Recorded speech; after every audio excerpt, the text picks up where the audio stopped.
बिस्मिल्लाहिर्रहमानिर्रहीम। अस्सलामुअलैकुम नाज़रीन, आज की वीडियो में बात करेंगे कि इसराइल और हमास के माबैन जंगबंदी मुआहदा ख़त्म। नया वज़ीर आज़म आने के बाद इसराइल ने एक बार फिर फ़लस्तीन पर जुल्म के पहाड़ तोड़ दिए। गजा पर रॉकेट्स की बारिश, हमास ने बड़ा ऐलान कर दिया। हालात किस जानिब जा रहे हैं, तहलका खेज खबर सामने आ गई। बरतानिया भी पहली मरतबा फ़लस्तीनियों की आवाज़ बन गया। इसराइल को बड़ा झटका, हर तरफ थरथली मच गई। नाज़रीन, इसराइल ने 1967 में मशरकी यरूशलेम पर कब्जा किया और इसके बाद इसने यरूशलेम को अपना दारुल हुकूमत समझना शुरू कर दिया। लेकिन इसको दुनिया के किसी भी मुल्क ने तब तस्लीम नहीं किया। यहूदियों ने इसकी याद में यरूशलेम डे पर फ्लैग मार्च करना था, जो कि गजा के हमले के बाद मनसूख कर दिया गया। लेकिन हुकूमत ने यह भी ऐलान किया कि ये मार्च जरूर किया जाएगा। नाज़रीन, यहूदी खास तौर पर यह दिन मशरकी यरूशलेम पर कब्जे की खुशी में मनाते हैं, लेकिन साल 2021 इसराइलियों के लिए काफी भारी साबित हुआ।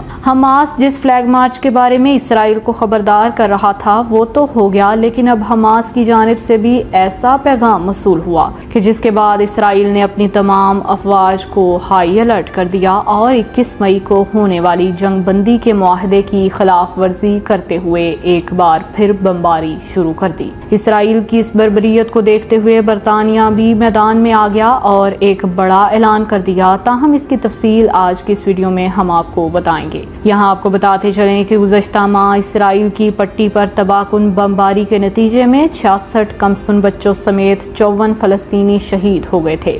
मिस्र के सालसी में 11 रोज के बाद 21 मई को इसराइली हुकूमत और फलस्तीनी मज़ाहमती तंजीम हमास के माबैन जंगबंदी का मुआहदा तय पाया था। यूँ तो इस जंगबंदी में कई मुमालिक की कोशिशें भी शामिल थी, जिसमें रूस, पाकिस्तान और तुर्की भी पेश रहे। रूसी सदर प्यूटन ने तो इसराइल को रोकने के लिए धमकी भी दे डाली थी। इसके अलावा अक़वाम मुत्तहिदा की सलामती कौंसिल ने भी सख्त मौक़िफ़ अपनाते हुए इस जंगबंदी पर मजबूर उसे किया और जंगबंदी के बाद इसराइल के अंदरूनी मामलात खराब होने शुरू हो गए। हमास के हाथों पटाई को सेहूनी बर्दाश्त ना कर सके, जिसके बाद इन्होंने अपने वज़ीर आज़म, जो कि गुज़श्ता 12 साल से इक़्तिदार में थे, इसको उठाकर बाहर फेंक दिया और इसकी जगह नफ्ताली बेनेट को अपना नया वज़ीर आज़म मुंतखब किया।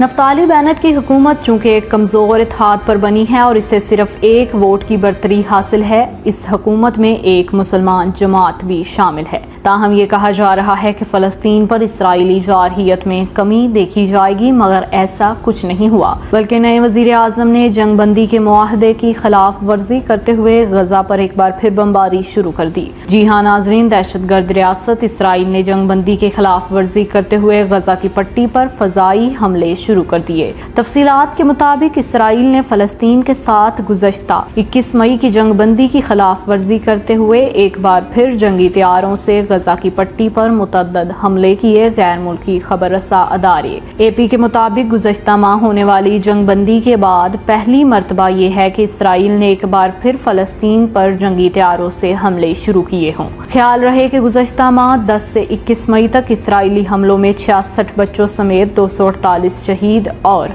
1948 जख्मी हो गए। नाजरीन, इसराइल ने हमलों के बारे में दावा किया कि फ़ज़ाई हमले हमास के ठिकानों पर किए गए हैं। तल अवीव पर हमला करने की हमास मनसूबाबंदी कर रहा था, इस वजह से किए गए। अब तक जानी और माली नुकसान की इतलात मौसूल नहीं हुई। ताहम मंगल के रोज से सैकड़ों दाएं बाजू के इसराइली नौजवानों ने मशरकी यरूशलेम में ताकत का मुजाहरा किया और अरब मुखालिफ नारे लगाए। कहा जा रहा है कि इसके बाद फिर तशद्दुद को हवा मिली है। गजा में फ़लस्तीनियों ने जनूबी इसराइल में आग लगाने वाले गुब्बारे छोड़े, जिससे कम से कम 10 मुकामात पर आग लगी। एक मौका पर कई दर्जन इसराइली नौजवानों ने हाथ लहराते हुए नारा लगाया, अरबों की मौत हो, और एक और मुखालिफ नारा लगाया कि इस बारे में इन्होंने चीख कर कहा कि तुम्हारे गांव को नजरे आतिश करेंगे। दूसरी जानिब इसराइल के वजीर खारजा ने मार्च की मजम्मत करते हुए कहा कि जो इसराइली मुजाहरीन नस्ल परस्ती पर मबनी नारे लगा रहे हैं, दरअसल वो इसराइल के लिए नदामत का बायस बन रहे हैं। इन्होंने कहा कि हकीकत ये है कि इन इंतहा पसंदों की वजह से इसराइल का परचम नफरत और नस्ल परस्ती की इलामत बन चुका है, जो कि नाकाबिले फहम और नजरअंदाज कुन है। इसराइल के बरसरे इक़्तिदार इत्तेहाद में शामिल होने वाली अरब इत्तेहाद पार्टी के मंसूर अब्बास ने कहा कि मार्च इलाके को आग में धकेलने की कोशिश है, इसकी नीयत हुकूमत को नुकसान पहुँचाने की है। मंसूर अब्बास ने कहा कि पुलिस और सेक्रेटरी को इस प्रोग्राम को मनसूख कर देना चाहिए। मगरबी किनारे में बैनुल-अक़वामी हमायत याफ्ता फ़लस्तीनी अथॉरिटी फ़लस्तीन के वज़ीर आज़म मोहम्मद हश्ता ने मार्च को जारहियत करार दे दिया। हमसाया मुल्क उर्दन ने एक बयान में मार्च को नाकाबिले कबूल कहते हुए कहा कि मार्च में इसराइल और फ़लस्तीनियों के दरमियान पाए जाने वाले तनाज़ात को कम करने वाली कोशिशों को नाकाम किया जा रहा है। इसराइल का दावा है कि 10 मई से 21 मई तक हमास ने इसराइल पर 3700 रॉकेट दागे हैं, जिसके नतीजे में एक भारतीय और थाई समेत 12 अफराद हलाक और 333 जख्मी हुए। इसराइली फौज का कहना था कि रातों रात मुसल्ला गिरोहों ने इसराइल की तरफ 50 रॉकेट फायर किए, जिसमें से 10 दम तोड़ गए और गजा के अंदर ही गिर गए। इसराइली फौज ने दावा किया था कि इन्होंने रात में जनूबी गजा में ज़ेर ज़मीन 40 अहदाफ को निशाना बनाया और इसराइल की बमबारी के बाद गजा की पट्टी की 20 लाख आबादी आलमी इमदाद की मुंतज़िर थी, क्योंकि हज़ारों लोग बेघर हो गए थे।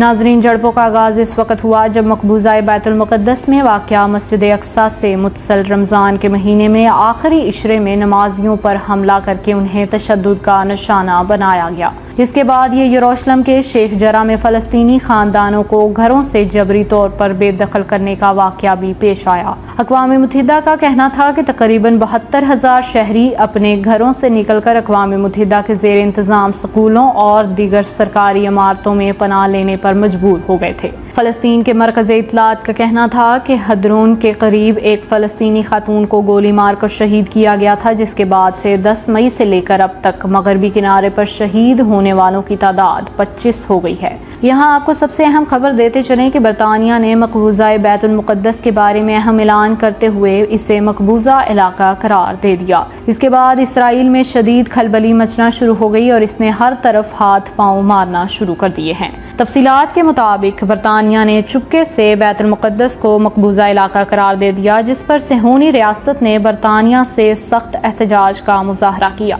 मौसूल होने वाली इत्तलात के मुताबिक जुमेरात की सुबह इसराइल के अवामी रेडियो की न्यूज़ बुलेटिन में नशर होने वाली एक रिपोर्ट में इस बात का इंकशाफ किया गया कि बरतानवी शहरियत वाली एक खातून को इस वक्त हैरत का शदीद सामना करना पड़ा जब इसने अपने पासपोर्ट की तजदीद करवाई तो इसके कागजात में बैतुल मुक़द्दस को मकबूजा इलाका करार दिया गया। रेडियो में बताया गया कि बैतुल मुक़द्दस शहर में पैदा होने वाली एक इसराइली खातून अपने पासपोर्ट की तजदीद करने गई थी जब इससे मालूम हुआ कि बरतानिया की तरफ से बैतुल मुक़द्दस को मकबूजा इलाका करार दे दिया गया है। रेडियो पर कहा गया कि इस मैदान में एक नई पॉलिसी नजर आ रही है। माजी के बरक्स बरतानिया ने बैतुल मुक़द्दस को मकबूजा इलाका करार दे दिया। इसराइली खातून इसराइल में लंदन के सफ़ीर के पास गई। इसराइली सफ़ीर ने बरतानवी वज़ीर ख़ारजा से इस मामले पर वजाहत तलब की तो इन्होंने जवाब देने के लिए एक डेडलाइन मांग ली, जिसके बाद से इसराइल में अभी तक खलबली मची हुई है।